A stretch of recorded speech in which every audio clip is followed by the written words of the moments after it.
जिस छोरी से शादी होने वाली रहती है ना छोरा उनकी, और जिस छोरी की शादी छोराओं से होने वाली होती है, पहले मन में कितनी उमंगता होती है कि एक बार मैं इसको देखूं, एक बार देखूं, एक बार देखूं। और शादी नहीं हो जब तक तो ललकता रहे कि देखूं, और जब जगदम्बा घर में आ जाए फिर भेरू तेरे को रोज का सिंदूर चढ़ा है, रोज। अब क्या कहता है, मैं तो मर जाऊं तो अच्छा, इससे पीछा छूट जाए तो अच्छा। क्यों? पहले तो तू गा रहा था, तुझे ना देखूं तो मुझे चैन आता ही नहीं है। पहले तो तू ही गा रहा था, अब कहां गया? ये संसार है भाई।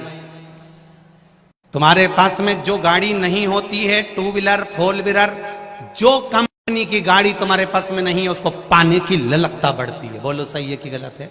जब वो गाड़ी तुम्हारे दरवाजे पर आ जाती है तो 2, 4, 8 दिन, 15 दिन, महीने भर के बाद ललकता समाप्त। तुम्हारे पास में जो पर्दे नहीं होते, किसी क्या देखी आती हो तो ललकता बढ़ जाती, पर्दे आ गए, ललकता समाप्त। फ्रिज नहीं है तो फ्रिज की ललकता बढ़ रही है, फ्रिज लाना, फ्रिज लाना, फ्रिज लाना, फ्रिज घर में आ गया, ललकता समाप्त।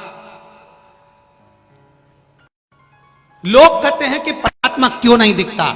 शिव महापुराण की कथा कहती है इसीलिए नहीं दिखता क्योंकि वो तुम्हारी ललकता समाप्त नहीं करना चाहता। वो चाहता है तुम्हारा भजन चलता है, वो चाहता है तुम्हारा स्मरण चलता रहे, वो चाहता है तुम एक लोटा जल चढ़ाते रहो, वो चाहता है तुम भजन करते रहो, वो चाहता है तुम कीर्तन करते रहो, वो चाहता है तुम राम कृष्ण का स्मरण करते रहो, वो चाहता है तुम शिव मंदिर जाते रहो। अगर एक बार उसने आकर दर्शन दे दिया तो तुम दूसरी बार फिर पाने की ललकता नहीं करोगे। फिर तुम सोचोगे मुझे तो भगवान मिल गया, मुझे तो भगवान मिल गया। लंकाधिपति रावण इसी अहंकार में फूल गया था कि मेरे पास सोने की लंका है, मेरे पास भोलेनाथ जी हैं, मेरे पास सोने की लंका है, मैंने सबको बंदी बना कर रखा है, मेरे पास सारे देवता हैं, मैंने नवग्रह को अपने हाथ से बंधन में बना कर रखा है, इंद्र को तो मैं कोने में रखता हूं, वरुण गरुण सबको मैं कोने में रखता हूं। ये रावण का अभिमान चरम सीमा तक पहुंच चुका था। इसलिए परमात्मा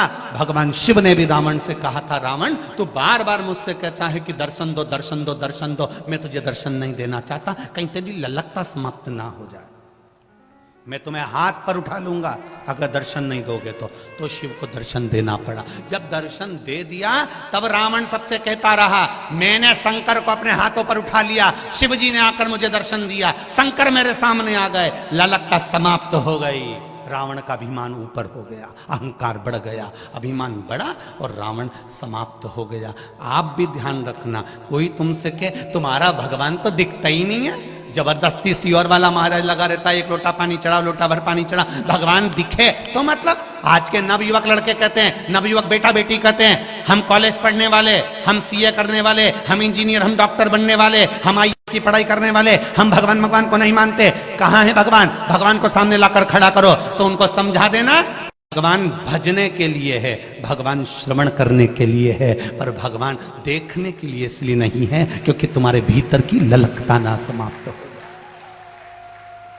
सोने के हार की ललकता जब तक रहती है जब तक वो बने नहीं, हाथ की पाटली की ललकता जब तक रहती है जब तक वो तुम्हारे हाथ में ना आ जाए। सुनार की दुकान पर अंगूठी देखोगे तो ललकता पड़ेगी, पर वो अंगूठी खरीद कर लिया है तो ललकता समाप्त, हार मिल गया तो ललकता समाप्त। जब तक घर नहीं मिलेगा, भगवान मेरा बड़ा मकान बना दो, मेरा बड़ा घर कर दो, जब तक घर नहीं बनेगा तब तक ललकता लगी रहेगी, 4 मंजिल का बनाऊंगी, 4 मंजिल का बनाऊंगी। बन गया, उसके बाद कई मंजिलों के मकान के अंदर तो धूल धम्मास इतनी हो रही, जाले पड़ रहे, कोई साफ नहीं कर रहा क्योंकि ललकता समाप्त। पहले मन में सोचती थी एक बार अच्छा मकान बन जाए तो मेरे कपड़े ऊपर सूख जाएंगे, चने की दाल ऊपर सूख जाएगी, तुअर की दाल ऊपर सूख जाएगी, अरहर की दाल ऊपर सुखा दूंगी। अब भगवान ने 4 मंजिल का मकान दे दिया। एक बार 5 किलो दाल लेके ऊपर गई थी,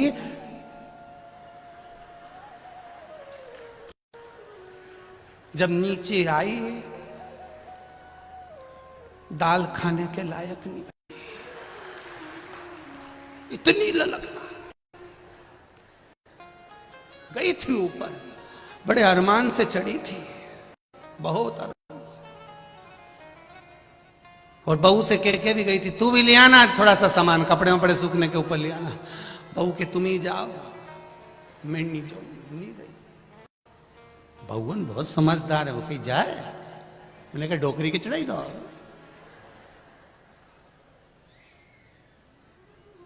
अब बहू नीचे से कह रही है, मम्मी आ जाओ। बहू नीचे से आवाज लग रही, मम्मी चाय पीने आ जाओ। सास कह रही यहीं लिया। बहू की नहीं जाऊंगी, नहीं जाऊंगी, नहीं गई वो ऊपर। फिर शाम को धीरे धीरे सास 2-2 4-4 सीढ़ी नीचे उतर के आई। उन्हें कहा तूने हमारी चाय लाके नहीं दी, मुझसे चढ़ा नहीं जाए। फिर सास चिल्लाई कि मैं बुढ़िया होके इतनी ऊपर चढ़ गई तो उससे चढ़ा नहीं जाए। तो बहू कह दे मम्मी तुमने देसी घी खाया है।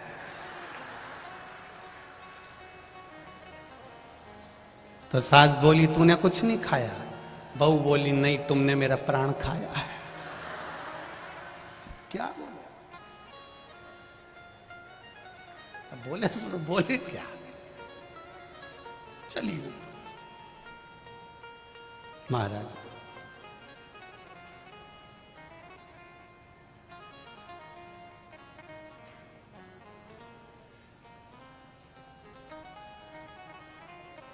रखो अपने जीवन में, भगवान दिखेगा नहीं और अपन को उसको देखने की लालसा भी नहीं होनी चाहिए।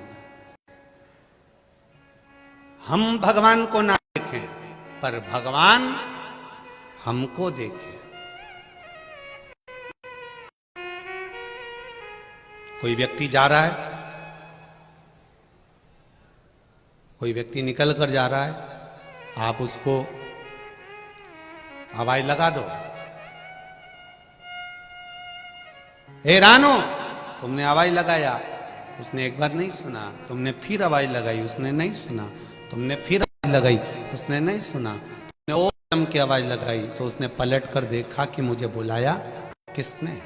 उसी तरह भगवान एक बार अगर तुम्हारी बात नहीं सुने, परमात्मा एक पशुपति व्रत में अगर तुम्हारा काम ना बने, तुम फिर आवाज लगाओ, तुम फिर आवाज लगाओ, तुम फिर श्री शिवाय नमस्तुभ्यम बोलो, एक बार तो पलट कर देखेगा जरूर, ये निश्चित है।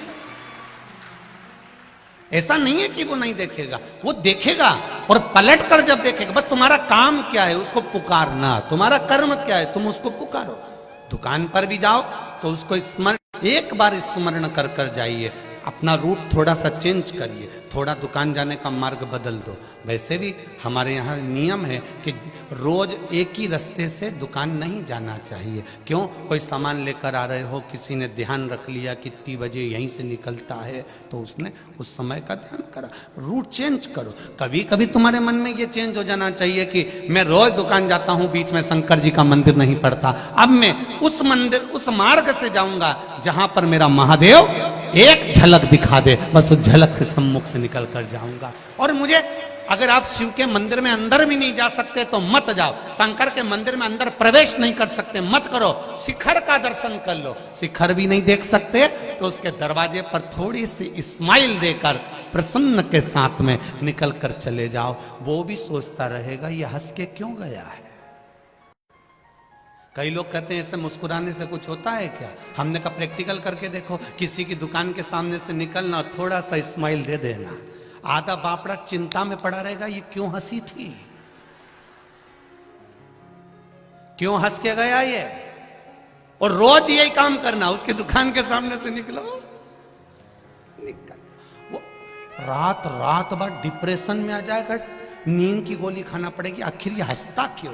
मेरी दुकान के सामने आएगा और हंसेगा, मेरे सामने आएगा और हंसेगी, आखिर कारण क्या है? भगवान के मंदिर के सामने से निकलो तो भी मुसद्दी लाल जैसे मुंह उतार के मत जाना, प्रसन्न में जाना। तो पार्वती भी शिव जी से कहेगी, रोज तुम्हारे मंदिर के सामने से मुस्कुरा कर जाता है, इसको बहुत दुख है, इसके बाद भी ये प्रसन्न दिखता है, बहुत कर्जे में डूबा है, बहुत टेंशन में है, बहुत तकलीफ में है, इसके बाद भी क्यों मुस्कुराता है? शंकर जी कहते हैं कोई बात नहीं, सब दूर रोता रहे पर मेरे सामने तो मुस्कुराया है, पार्वती इसके खाते में खुशी दे दे, मुस्कुराहट दे दे।